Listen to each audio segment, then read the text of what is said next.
अस्सलाम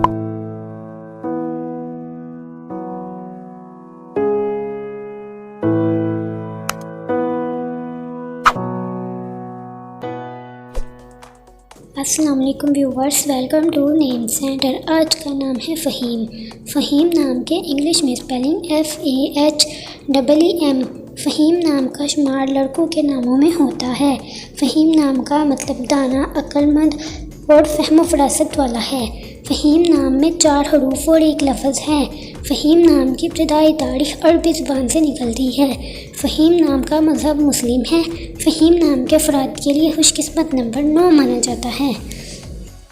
फ़हीम नाम का बुर्ज, कूस और सितारे का नाम मुश्तरी है। फ़हीम नाम के अफराद के लिए बेहतरीन वक़्त 11 PM से 1 AM तक है। फ़हीम नाम के अफराद के लिए बेहतरीन फूलों में चंबेली और सुर्ख गुलाब का फूल शामिल है, जबकि बेहतरीन दिनों में जुमेरात और मंगल शामिल हैं। फ़हीम नाम के अफराद के लिए बेहतरीन रंगों में पीला, सब्ज़ और सुर्ख शामिल है, जबकि बेहतरीन पत्थरों में फ़िरोज़ी पत्थर शामिल हैं। खुशकिस्मती वाली धातों में हिस्सों के हिसाब से कांसी शामिल है।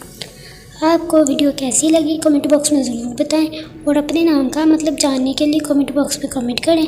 वीडियो को लाइक करें, शेयर करें और अगर आपने चैनल को सब्सक्राइब नहीं किया तो चैनल को सब्सक्राइब करें। तो फिर मिलते हैं किसी और वीडियो में, तब तक के लिए अल्लाह हाफिज़। Thanks for watching.